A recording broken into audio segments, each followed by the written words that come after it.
How's it going, everybody? My name's Rev, and thanks for joining me on this training. I just want to set the tone here really quick. If you're a business owner and you're in need of more qualified leads, not just leads willy-nilly because they're easy to get, we know that, then this is the right training for you. So I respect your time. I'm going to jump straight into the training really quickly. But before I do, I just want to let you know that we've been doing this for a bit over 8 years now going on. And the strategies are constantly changing on Facebook. Facebook's constantly changing, as you probably already well know, with bans going left, right, and center and accounts getting shut down and everything.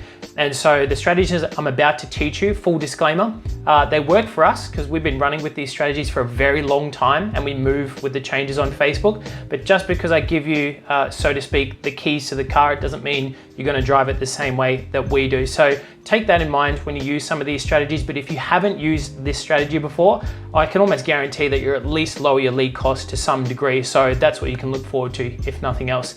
So let's jump right into it. We're looking at my ad account right here. And what I'm going to show you is how to set up a lead generation campaign. Now, there's a couple of ways that you might have been setting up ads in the past. One of two ways. You're either boosting posts, which you should never do. And here's why. A lot of the times you'll get a notification from Facebook. This is a video that's on my Facebook page, and it'll say this post is performing 95% better than every other post. You want to boost it. Now, it's a very attractive thing to actually look at boosting. Now, here's why you shouldn't boost, just very quickly. This little blue boost button, there's a couple of things wrong with it. Number one, it uses what's called a lifetime budget, which doesn't always work the best. You should be using something along the lines of a daily budget, because what happens if this campaign goes really well over the lifetime of, say, a week or however long you run it for, and you want to keep running it, you have to then extend the date, and you may actually reset what's called a learning phase within the Facebook algorithm, and that sucks. You could just, your results just fall off the end of a cliff. As well as that, you can only run one ad, one post, as they call it. It's what it's called, a boosted post, to one audience. And what I'm going to show you is that you really need to be diversifying your ads across different audiences, across different avatars, as I kind of like to refer to them as, in order to secure, lower cost leads at, ideally the highest quality possible. That's why we don't boost posts, because you don't have access to, number one, daily budgets, and you don't have access to the right amount of audiences and ads to be able to test. That's why we use ads within the ads manager. Now, if you have no idea what this screen is, I would pause this video right now and Google two things. Google how to set up a Facebook ad account, Google how to set up a Facebook business manager, set up those two things, and then go into the ads manager, Google ads manager again, and then you should be looking at this dashboard. Now, it can look really, really complex for someone who's never been here before. And I'm going to show you, if you watch this video from start to finish, you'll know exactly how to set up your own lead generation campaigns and get some form of results with a, with a bit of luck as well. But essentially, this is where every single ad needs to be created for a couple of different reasons. Now, these are the same strategies that we've used for quite a few different accounts. You can go into our Facebook reviews on my page, Rev Lachlan, and we've got a stack of reviews there from varying industries. So I think that's really helpful to actually see what other industries are using our strategies. And as well as if you go to revlachlan.com/reviews, you'll see a whole bunch of video testimonials of different industries that we've used these lead generation strategies for. So make sure you go and check those ones out, especially if you want to know why you should be listening to me right now. But let's dive right into it and get into the nitty-gritty stuff. So where all wonderful campaigns, profitable, unprofitable, and everything else in between, start in this green create button. Now we're going to select lead generation because that's obviously what we want to do. And then we click continue. And then what happens is it creates a draft campaign and we start the actual creation process. Now, I'm not going to go through stuff that I don't think you should really know unless I think you should know it. But some of the stuff I might even, give you a bit of information about. You don't necessarily need to actually do anything with it. Just know that it's there. So I think that's helpful. What I will do is I'm going to switch on what's called campaign budget optimization, which essentially just sets your daily budget, and regardless of how many ads, regardless of how many audiences, it will only spend that daily budget. So that's very helpful, especially if you're a beginner. If you're more advanced, I still use CBOs, really just because I find that I'm quite happy for the algorithm to decide which ad set and which ad is performing the best by way of giving me the lowest cost lead. So that's why I tend to start with CBO, and then advanced tip, I might actually move into sort of scaling those at an ABO. But anyway, we'll get to that. So you set your daily budget. First question here is, how much should I be spending? Well, we do 4-day cycles in terms of tests, meaning that whatever I'm about to set up right now for a client or someone we're mentoring or anybody, is we set, okay, how much can we afford to spend for this test over the next 4 days? That's your kind of start and end date for this initial test. If it works really well, we just leave it running, and then we duplicate the campaign, and then we start to make some changes to try and get even better results so we don't get complacent. So ask yourself that. If I'm going to run this for at least 4 days, what's an amount that I can afford to spend over the next 4 days? I guess what I wouldn't do is I wouldn't spend anything less than about $15. If you don't have the capability, let's play $15. If you don't have the capability to spend at least $15 on Facebook, you probably shouldn't even be advertising, meaning that you probably need to try and look at some other different strategies to free up some equity or free up some capital within your business, I should say. Minimum $15 is what I'm throwing on it, especially in Australia where the market's a lot different. Over in the US and the UK, I find that results in the US tend to be a little bit cheaper, and it's possibly because there's a larger population density, meaning there's just more people, and therefore you tend to gather data a lot faster, and then your algorithm, your ads, can actually learn a lot quicker because this is artificial intelligence. We are working off Facebook's algorithm, and so we need to meet it and please it as best we can, hence testing for 4 days rather than just leave this thing running willy-nilly without actually making any changes, okay?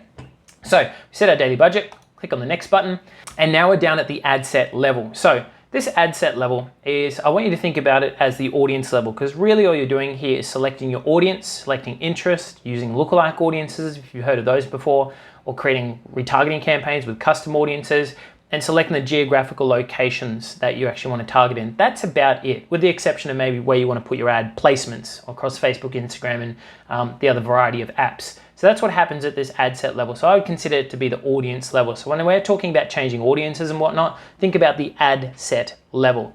If you just look on the left here, you can actually see a really good sort of explanation as to how this thing is structured in terms of navigation. You have the campaign level, where really you just set the budget and choose a type of campaign, i.e. we're using lead generation campaign.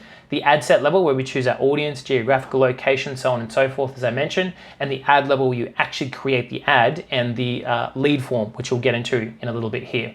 So just make sure that you've selected the correct Facebook page. If you're new to this, you'll have to select Facebook's terms of service for using lead ads, so make sure you do that. And then this wonderful little button here, this is for those of you who are a bit more intermediate to advanced as well. We start with dynamic creative turned on. Now, I'm going to spend a bit of time on this because I think it's really important. Dynamic creative allows you to select up to 10 images, 10 videos, if you've got them, up to 5 variations of text or copy, as I'm going to refer to it from this point onwards. And the copy or text goes above the ad, the image or the video. Up to 5 variations of headlines, which goes below in that kind of bold section, and up to 5 variations of descriptions, which goes below the headline, and up to 5 variations of call to action buttons, which isn't too necessary. We usually test 1 or 2 max. But that's the beauty of it. Now, why would you want to use dynamic creative as opposed to creating just one ad? Well, the interesting thing about Facebook marketing is you actually are dealing with humans. So if you make assumptions or even speculations as to what these humans on the other end of these mobile devices and laptop devices want to see, then you're already closed-minded and you're already sectioning off a segment of your audience that may actually convert but doesn't have the right sort of creative combination in front of them. So dynamic creative allows you to give Facebook all of these assets, all of your images, all your variation of copy, headlines, whatever, and it comes up with these various of combinations for you. So you might find that, as I have many times, be quite surprised with what combination of copy and image and headline actually generates the most leads. Makes a lot of sense when you think about it, because even if you and I sat in a room and were like, yep, this is the image that I think will work best, this is the copy that I think, again, keyword think, will work best, and then away it goes, doesn't actually work. You've run one ad. It's kind of like, if we're referring to like the stock market and you've got a stock portfolio that you're just starting up for the first time, it'd be like putting your life savings on one stock. Like, that's very risky. Think about it that way when you're setting up your one ad. Stop doing it, use dynamic creative and hedge your bets, essentially. Diversify your ad creative portfolio is the way I'll explain it for today. So that's dynamic creative, that's why we use it, and that's where we'll select it as well. So dynamic creative is selected on. Now we'll get into kind of the nitty gritty and targeting, right? So you click on locations and you go edit, and then you'll be able to select your geographical location. If you're a local business, I would recommend that you select your local city and say a kilometer radius that makes sense. I wouldn't go any less than about 5 kilometers. Now, see here when I've selected Perth, that's where I'm based, by the way. When I've selected Perth as a city, it only lets me bring it down to 17 kilometers. You can go smaller if you want. You just zoom in with the mouse wheel and drop a pin just next to where your location is, and now you'll be able to bring it down a little bit further. So I would say the lowest you'd want to bring it is about 5 kilometers. The reason I say that is your audience size up here tends to get a lot smaller as you shrink that radius, and that obviously isn't great because you're not going to be advertising to as many people as possible. So have a think about that. Have a think about, okay, well, Do I want to go further than 5 kilometers? Here in Perth, we have businesses that operate north and south of the river. So that's one of the things I usually ask clients here is like, okay, do you operate here, here, and here? And that's where we'll usually plot a lot of these locations. But having said that, this drop pin function is really, really good because you can then just drop pins around different areas that you want to operate within. I would use the drop pin feature as opposed to writing in different suburbs. The next part of this is selecting an age bracket. Now, unless you know with 100%, not 99%, but with 100% certainty that your age bracket falls within a very specific age bracket, then leave these fairly open, okay? I would say that, for us, being a Facebook consultancy and running ads for people, running campaigns for people and teaching people how to do this stuff themselves, is that our age bracket historically has always been between 26 and 54 years of age. Now that's data based off the leads that have come through Facebook. So that's validated. So that's where we start, and you'll start obviously within a certain range as well. If you have no idea, leave it open. Don't touch the age bracket, because what's going to happen is, again, through this AI, through this algorithm on Facebook, it's going to put your ad, it's going to serve your ad to a wide range of people in different age brackets, and whoever generates leads from a certain age bracket, it will put your ad in front of those people automatically. So you don't necessarily have to do this unless you've got a great amount of certainty behind which age range actually works best for you. So that's age. The next part is gender, similar to age brackets, unless you know with absolute certainty, 100% certainty that it's either males or females that buy your product or enlist your services, I should say, then just leave that one open. Otherwise, select your allocated gender from there.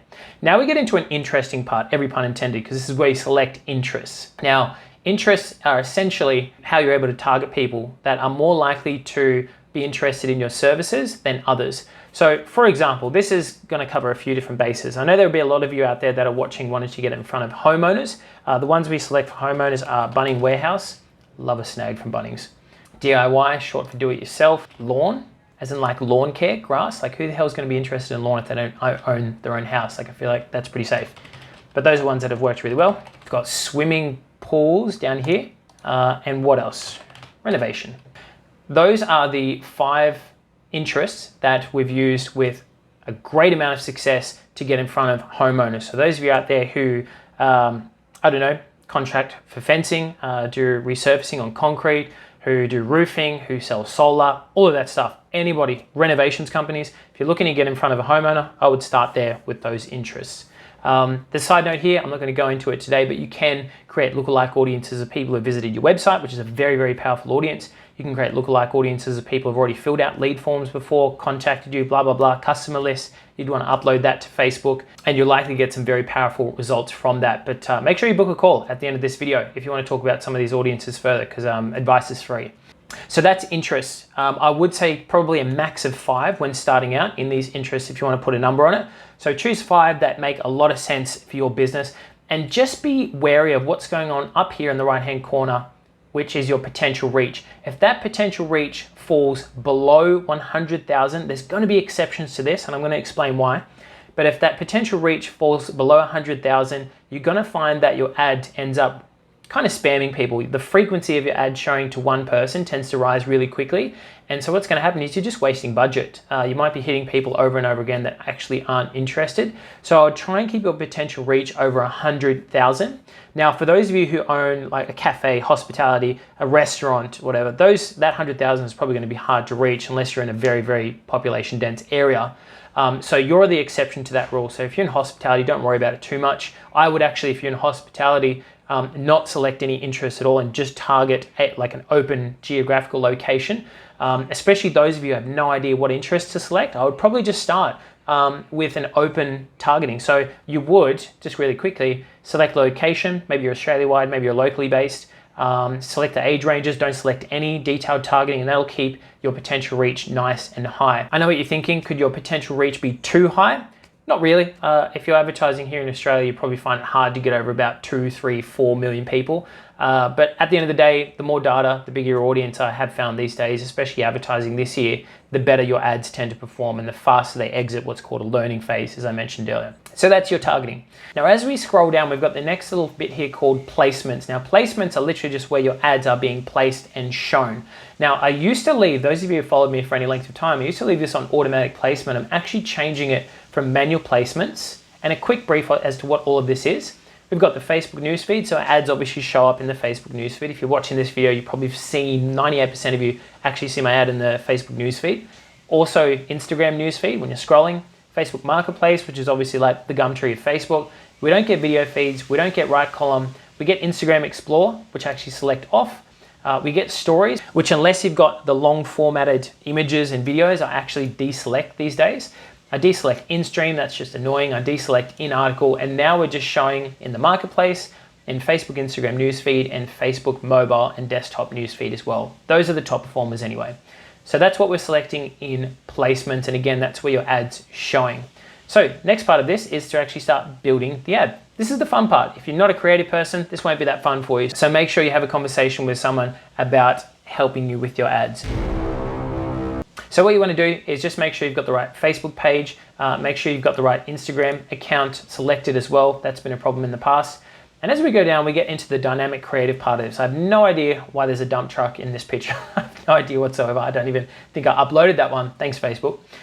So we upload our images. Now, how many images should we be using? Let's just use 5 images. That's the same one. That one, and a couple of my emojis, a couple of my memes. So what's that? 1, 2, 3, 4, 5, 6. So we use those 6. If you want to use all 10, use all 10. I would say use a minimum of 3 images, okay, of varying content. You can see these are all very, very, very different, and I just see what works best, and that's where I sort of go with it. So use a minimum of 3, max of 10, and those are the images that you want to upload. As I mentioned earlier, you can actually select up to 10 videos as well. If you are going to use a video, what I would do is have at least 3 different variations of that video, similar to the images, and that's to be able to give the algorithm enough assets to be able to creatively test all these things in combination. So at least 3 videos, at least 3 images. The next part of this is actually the primary text, is the copy, as we refer to it, copywriting. Now, primary text is what supports your ad. So there's a few different ways you could go about this. Essentially, you have 4 to 5 main types of copywriting. You can have direct response copywriting, you can have short form, you can have long form, and you can have storytelling as well, which technically is long form. But essentially, direct copy would be something along the lines of download this thing. If you're watching this video, actually, you probably found that my copy was very direct. It works really well if you're just trying to give someone something for free. Storytelling, maybe if you're in a service-based business where you're dealing with people's emotions a lot, maybe you're an empowerment coach or a consultant or a life coach, NLP practitioner, so on and so forth, you probably want to start to look at more long-form stuff. Doesn't mean you shouldn't test short form and direct copy as well. Do a Google search for best copywriting strategies if you want to learn more about that one. So we're going to go download this thing in our copy, which obviously you'd want to expand a bit more on. And then to add another variation of copy, as I mentioned you should be doing before, at least 3 variations of copy, we just simply click add another option below the primary text or copy. So then we go variation number 2. We'll just go download this thing number 2, add another variation, copy paste that one and put the number 3 in there so Facebook likes it. Download this thing number 3. Why would you want to have at least 3 variations of copy in there? Similar to having at least 3 images, just to hedge your bets, diversify your Facebook creative portfolio. If you only put 1 variation of copy in there, you're just kind of leaving yourself open to getting crappier results. It's that simple. So you want to give Facebook more data, you want to give Facebook more of your creative assets to be able to come up with combinations of these creative things and ads that you can look at a later date, which I'll show you. Okay, so at least 3 variations of copy. Similar to that, also 3 variations of headlines. So that goes here, and you'll see just below the image, that's where the headline comes up right there, big bold stuff. Add another option, we'll go headline 2. Add another option, we'll go headline 3. And again, if you need help with this stuff, I know a lot of people struggle with creatively what to put in these places. Book a call. There's a button somewhere around this video to be able to book a strategy session with myself, and we'll dive in deep to this kind of stuff. Also, we can talk about the services that we offer. If you're in a position to take us up on those services, that's great. Otherwise, use it to have a free chat about stuff you need help with. Let's do that. So 3 headlines, and then you've got this thing down here called descriptions. I don't spend too much time in here, but I would say something along the lines of click here for X. Whatever your offer is, that goes here. Click here for X. Doesn't actually show up on this preview. Oh yes, it does, right there. I was wrong. Click here for X, and it just pushes their eyesight towards that call to action button, which is what we're going to go into next. Now, the call to action button is what comes up on the right here. This is your, funny, that call to action button. I would say the vast majority of you are either probably going to use apply now, book now, download if it's a lead magnet of any sort, learn more if you want to learn more, or get quote. Mostly for those of you wanting to get in front of homeowners, I'd say you're probably using the get quote. So let's use the get quote one for here, but just obviously use the call to action button that makes the most sense for what's about to happen, okay? If they're not aware that they have a problem, if they're in that kind of stage of awareness, and you probably want to use something like learn more, because they need to learn more before even having a chat about investing money with your business, right? So again, use the call to action button that makes sense. And the next part of this is actually building out what's called the lead form. So let's play this video and see if it's helpful at all, which it is. Excellent. I've never played this video before. What happens here is you click the call to action button, it comes up with kind of an intro screen. And then as people scroll through it, then it asks for, you can ask some short questions, which you definitely want to ask, and I'll tell you why in a second. But then as you can see here, it also asks for, it pre-populates their name, their email, and their phone number if that's what you're asking for, which is really great because that's information, personal information they've associated with their Facebook account. And so you're able to make this whole experience very seamless for people rather than sitting there and typing it out. But for those of you at intermediate to advanced again, you would have noticed that it's so easy to get leads off Facebook. It's almost too easy because you end up calling people and you're like, hey, this is me from here. And they're like, how'd you get my number? It's like, well, you gave it to me on a lead form, which can be a problem. So I'm going to show you how to overcome that problem very quickly by adding a few new questions into it. So that's what a lead form is. They go through, they click, yep, this one and that one. There's a couple of options in there, and then they go submit, as you can see in that video. More on that later. But we're going to click the create form button and we're going to create a form. So we're going to go new test. We're going to leave this on more volume. If you go higher intent, there's an extra review step, which I don't think is totally necessary. So we'll leave it on more volume. And then we click on the intro. Now, I would encourage you to upload an image, and that image is going to sit right here above my little cartoon guy here. So we're going to upload an image. So we're just going to leave that image right there. Very simple. But try and use an image that supports your offer and that isn't, just random. That's probably something you don't want to do. And then the next part is your headline of the first screen that they see, which again, just kind of wants to support, similar to the photo, wants to support what's about to happen next or what they are getting, right? So it'd be like, that's an old headline from my fitness days. The next thing I usually do is use a list, and I just use maximum of 2 of these lists, and they just come up as a bullet point form. Now, the sort of things that you should put into this list is maximum 2 things, 2 lines that are going to do a couple of things. Why should someone fill out this lead form, and what are they going to get upon filling out this lead form? And it really drives home your lead volume and just makes it an absolute no-brainer for someone to part with their personal information to your business in exchange for X. So I might say something like, finally you can be rid of X problem, and maybe just a statement or a line overcoming one of their common objections in my space, right? So that's what I put there, just 2 lines, and then we go straight down to the questions. Now, the first thing we want to do is ask a custom question. So an example, those of you in real estate, you might ask what suburb you're in. The reason we want to ask a custom question is just to get them to type something. And if they don't type something, they can't submit it, and therefore you're not following up with leads that don't actually want to talk to you. I feel like that's probably a good idea, right? So we add question, we want a short answer. You can have multiple choice in there as well if you want, but what's your business name as an example? And that comes up just below, as you can see, the paragraph that came before us. Next part of this is the fun bit, asking for their personal details, actually generating the lead. Now, you can see here it asks for email and full name by default. I would definitely add the phone number. As you can see, add category, contact fields and phone number. And the description is the text or copy that comes above these questions. Now, it's really important to add context to this part of the description or the copy above these questions, because you really want to drive home, again, what they're going to get by putting their personal information in here. A lot of people get a little bit of resistance when they get presented with a screen like this and like, oh, I don't want to give away my contact information. I don't want to give away my phone number. I don't want these guys spamming me and calling me and, blasting me with emails. So really try and help them overcome those objections in this description. So an example might be, and just be upfront. There's no point hiding behind getting people's information, because if you get their information and they think something else is going to happen afterward and they don't expect a call from you, for example, you automatically have to deal with that resistance, and that sucks. That's kind of sales 101, isn't it? So in the description, you might write something along the lines of, drop your info below and we'll give you a bell to discuss your application. As an example, try and use a little bit of, slang if you can. I like to keep things just borderline professional so people know they're actually talking with a human. I think that works really well, especially on social media where people are being social. So the next step to this is the privacy section. You'll click on this and you'll add a link to your privacy policy on your website. If you don't have a privacy policy on your website, contact legal, whoever does your solicitor, your lawyer, whoever does your privacy and all of that kind of stuff, get one made up. You can get templates on Google and whatnot, but just know that that doesn't mean that they're legally going to help you out.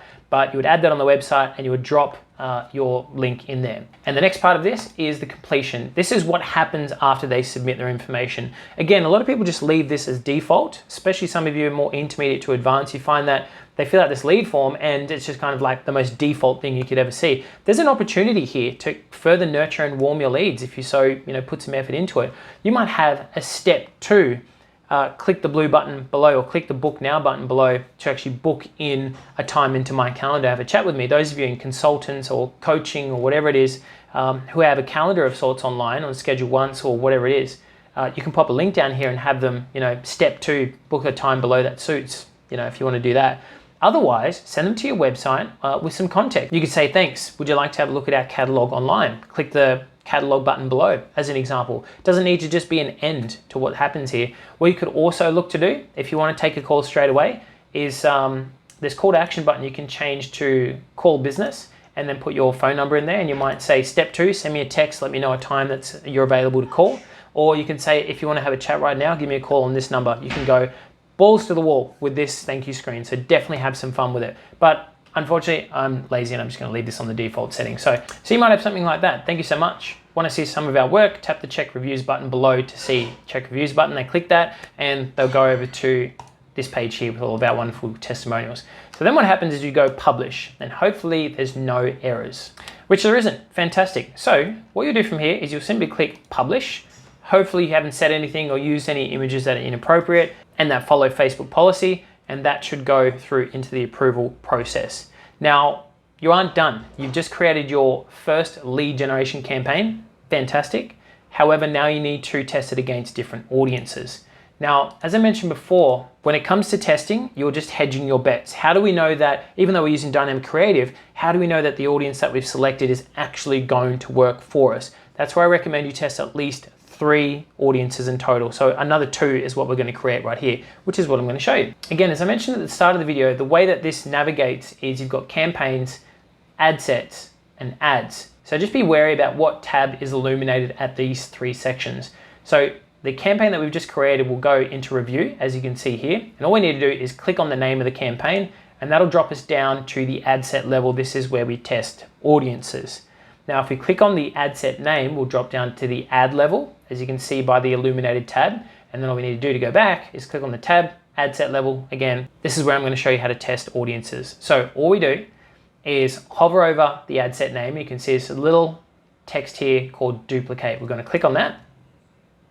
And we're going to go down to number of copies of each ad set, and we're going to go 2 and then duplicate. Now this screen can get really confusing, but it doesn't need to be. Let me help you understand it.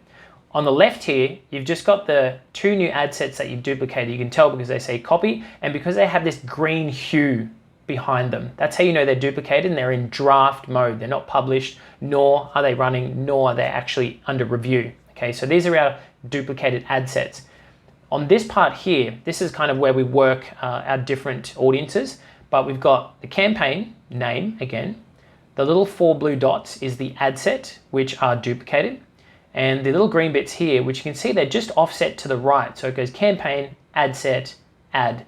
Offset to the right is the ad. Again, we've got the other ad set that we've duplicated, ad.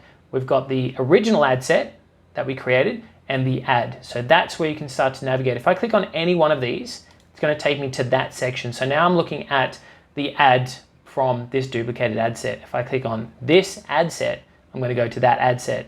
Make sense? So navigation is just really 3 steps. It's what's happening at the campaign level, what's happening at the ad set level, and what's happening at the ad level. Very, very simple. Watch this video many times as you can to get familiar with it. Otherwise, just go in there and play around. That's good practice as well. So let's just click on the X of this box so you can see the full spectrum of this dashboard. And what we're going to do is simply just hover over one of them and click on edit. And then we're going to go down, we're going to change the audience in some way, shape or form. Maybe as well as getting in front of homeowners, as I'd be interested in real estate, for example. So therein we would type something like real estate. Now there's some better performing interests in real estate, but I'm not going to go into them today, but we'll just use, say, property, for example. That's the first one that came up in real estate. So what we do very simply is just click publish. We've selected a new interest. For those of you, again, intermediate to advanced, you might use a different lookalike audience from a different custom audience, so on and so forth. You can really go to town on testing different ad sets, as you should. Now click X out of that, X out of that. All of a sudden our draft campaign, duplicated campaign has disappeared, which is really annoying. So we click refresh and there it is. So again, we want to change something about this audience as well. So we go into edit, hover over it, scroll down to the interest selection just for this demonstration. Again, different lookalikes for those of you who have them. And we'll pop in something like investment. Click on that and go publish. So if you've gotten this far now, I would recommend that you go and give this lead generation strategy a try. 4 days, see what sort of results you get. If you still have questions right now and you want to have a chat to one of myself or the team, button below, as I mentioned below, you can book a strategy call with ourselves and talk about, perhaps interests or ad copy or creative that might work better within your industry. And that strategy call is there for that exact reason, to sort of help you devise a strategy. Obviously, if you want to have a chat about either our mentorship, learning how to run Facebook ads, or you're ready to kind of delegate your Facebook campaigns, we can have a chat about that as well. Bearing in mind, not everyone's a good fit. There's just certain industries that we don't understand yet. There's certain industries that we don't work with. We can have a chat about that on the strategy call, of course, but really just take opportunity to get some free advice on a strategy call with myself and get a better understanding about how to navigate this platform, because I know it's confusing, I know it's overwhelming. Even some high-level marketers, we have chats every now and again just to get a fresh pair of eyes and a new brain into the mix to be able to get better results. So that's what this strategy call is really there to do. So thanks for watching this far. Look forward to talking to you soon. Have a good day.